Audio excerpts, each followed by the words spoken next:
Hi everyone and happy holidays. I'm so excited to tell you about my top 5 favorite live chats from 2022. But before I do, be sure to like this video and subscribe. Also hit the bell so you can be notified of new videos. As I talk about these various chats, you can find the links in the description below, or we'll pop the links up on the video screen as well.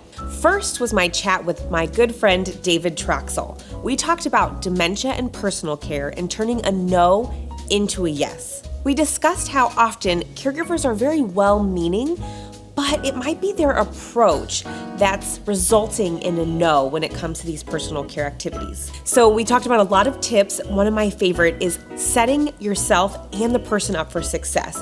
Especially when it comes to maybe bathing, making sure you have all of the things that you need out and ready to go so that you can easily jump into the activity. Some of the other things we talked about is, not rushing or pushing the person to do the activity. Give them time and encourage them to do as much as they can on their own and let them be as independent as possible. So those are just a few of the great tips we talked about, and I hope that you'll watch the full replay to learn even more from my chat with David. Next was my chat with Jerry Rothkoff on the legal aspects of estate planning.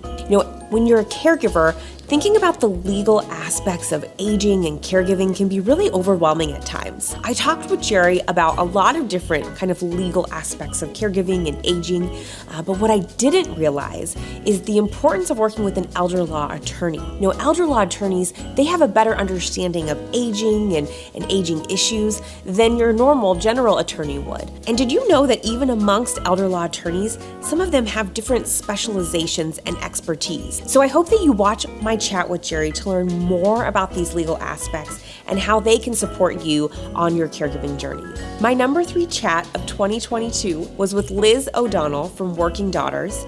We talked about balancing work and caregiving. If you're balancing those two things, it can come with some challenges. And Liz and I talked about what those various challenges are. But I think one of the really interesting points from our discussion was when Liz talked about, as a caregiver, you need to prioritize what's really important to you now and in your future, and that can help you with your day-to-day decision making along your caregiving journey. We also talked about how, as a caregiver, try to outsource as much of your caregiving responsibilities as possible to help restore that balance. So it might be, hiring a professional care provider like the ones we employ at home instead, as a way to outsource some of those activities. So I hope you watch the full chat with me and Liz as we again talk about balancing it all, that work life and your caregiving life. Next, my number 4 chat was with our returning guest, Lori LeBay with Alzheimer's Speaks. She and I talked about why it's important to get a dementia diagnosis.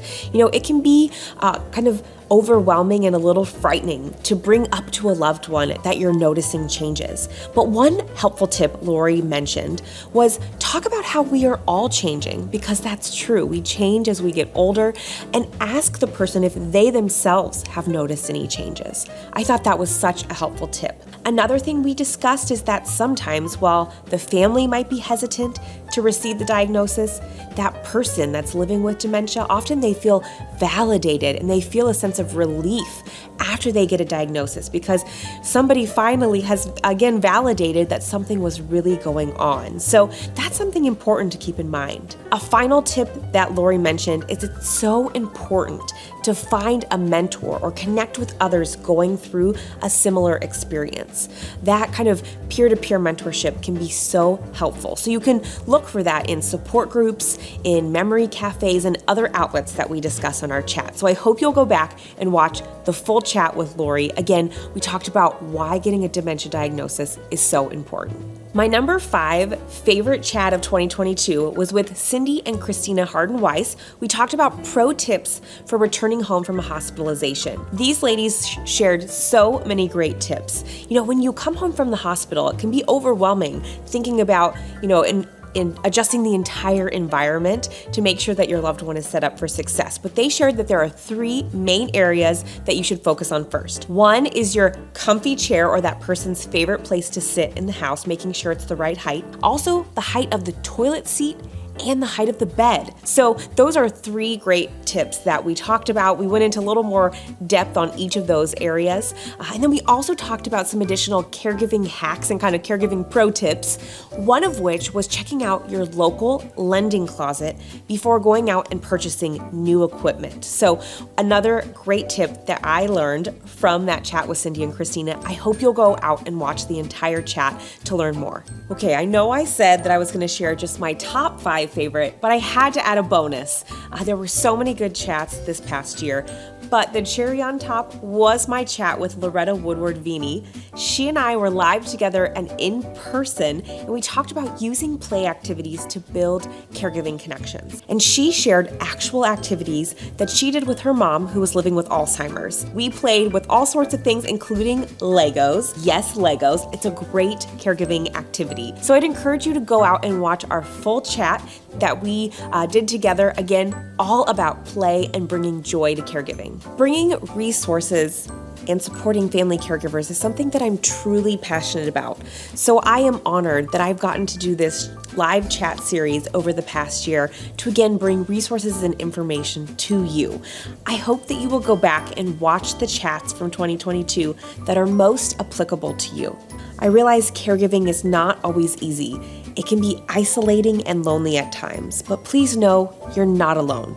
We're here to support you and come alongside you on your caregiving journey. And also remember to take good care of yourself while you're caring for others, because you cannot pour from an empty cup. So be sure to take good care, and we'll see you next year in 2023 with even more information and resources.